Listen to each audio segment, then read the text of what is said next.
चल हो जा शुरू। केसरिया से मन जोगी हुआ रे, दिल झूमे देखो पतवारा हुआ रे, दिल झूमे देखो पतवारा हुआ रे। हर पल मनाओ केसरी त्योहार। विमल, बोलो जुबान केसरी।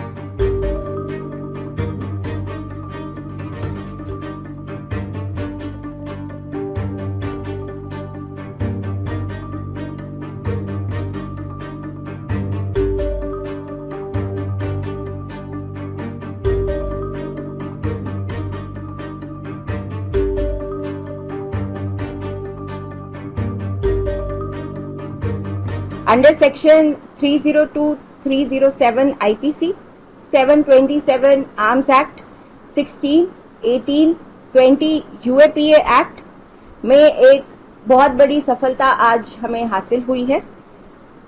ये उसी केस से रिलेटेड है जो कि 9 जून 2024 को मिलिटेंट्स ने एक नापाक इरादे के साथ शिवखोड़ी से आती हुई पिलग्रिम्स की बस पे अटैक किया था। इसमें एक आतंकवादी सहयोगी जिसका नाम हाकम दीन मक्खन के बेटे, उम्र 45 साल, बंदराही के रहने वाले जो कि जिला राजौरी में पड़ता है, उनको जम्मू कश्मीर पुलिस ने डिस्ट्रिक्ट रियासी में गिरफ्तार किया है। ये व्यक्ति ने कई बार आतंकवादियों को भोजन और आश्रय प्रदान करने में उनकी मदद की थी, साथ ही साथ उनको अपने घर में शरण दिया था। इस व्यक्ति ने गाइड के रूप में उनको घटनास्थल तक पहुंचाने का भी काम किया था। ये एक मिलिटेंट एसोसिएट है जिसने इस हमले को अंजाम देने के लिए एक मुख्य भूमिका निभाई थी। आगे की इंटेरोगेशन और केस की इन्वेस्टिगेशन जारी है।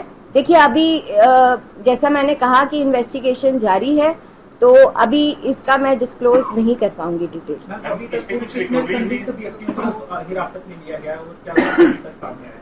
कुल जिले में कम से कम 150 बंदे संदिग्ध जो कि इस केस से रिलेटेड हमारे को इंफॉर्मेशन बेसिस पे मिलते रहे या टेक्निकल एविडेंस पे मिलते रहे, उनको हम लगातार अरेस्ट करते आए हैं। हमले में शामिल इस आतंकी को कहां से गिरफ्तार किया? इसको हमने बंदराही, एक जगह है राजौरी डिस्ट्रिक्ट के अंदर, वहां से इसको गिरफ्तार किया गया। जो मैं वहां पे घटनास्थल सिंस मैं उस दिन रियासी में ही थी और मुझे पहुंचने में उस एरिया में 1.5 घंटा लगा था। बाकी जो हमारे थाने की नफरी है और जो हमारे इमीडिएट नाके की नफरी है वो वहां पे पहुंच गई थी। वो वीडियोस और फोटोग्राफ्स मैंने भी देखे हैं। वो लोग इंजर्ड को रेस्क्यू करने में शामिल थे। कोई महिला भी अरेस्ट हुई है इस केस में? नहीं, अभी तक कोई महिला अरेस्ट नहीं हुई। इस तरीके का कोई स्पेसिफिक इनपुट हमारे पास नहीं था। यात्राएं जो है, आप देख रहे हैं कि यात्राओं का दौर जो है वो जम्मू कश्मीर में शुरू हो चुका है। छोटी बड़ी यात्राएं जो है वो लगातार चलती जा रही हैं। शिवखोड़ी की यात्रा जो है वो पूरे साल भर चलती है। हम जर्नली अलर्ट रहते हैं ड्यूरिंग यात्रा, और एक जर्नली हमने अलर्ट रखा हुआ था। उस दिन स्वेरिंग इन सेरेमनी भी थी नई गवर्नमेंट की, साथ ही इंडिया पाकिस्तान का मैच भी था। वी वर अलर्ट एंड कोई स्पेसिफिक इनपुट इसके अटैक के रिगार्डिंग पुलिस के पास नहीं था। उसमें मैं किसी की जिम्मेदारी की वजह से या किसी की चूक की वजह से उनको नहीं हटाया गया था। वहां पे एक मुझे ऐसे एसएचओ की जरूरत थी जो पहले भी वहां पे रह चुके हैं, जिनको एरिया की फेमिलियराइजेशन है, जिनको लोगों के साथ जो उनके पुराने सोर्सेज, जो पुराने उनके एसेट्स हैं, उनको वो अच्छे से उस चीज को हैंडल कर सके, उनको कांटेक्ट कर सके। इसीलिए एक पुराने इंस्पेक्टर को लगाया गया है एसएचओ, जो उस टाइम के द देन एसएचओ थे। वो फर्स्ट टाइम कोई थाना संभाल रहे थे और जो जरूरत थी मुझे और वो मेरी टीम को वो यही थी कि कोई ऐसा इंस्पेक्टर एसएचओ लगे जो कि एरिया को पहले से जानता। इसके पास से एज सच कोई, अगर आप वेपन्स या उस चीज की बात कर रहे हैं तो एज सच इसके पास से कोई वेपन्स या कोई मटेरियल रिकवर नहीं हुआ है, बट 6,000 रुपीज जो कि वो मिलिटेंट्स इसको देके गए हैं वो इसके पास से रिकवरी की गई है। यात्रा में किस तरह की कमी देखी जा रही है इस हमले के बाद? कहीं ना कहीं यात्रा जो है वो अगले दिन से ही स्मूथली दोबारा वैसे चल रही थी। शिवखोड़ी श्राइन में भी और श्री माता वैष्णो देवी श्राइन में भी लोग जो है वो जैसे आया करते थे वैसे ही कंटिन्यूअसली आ रहे हैं।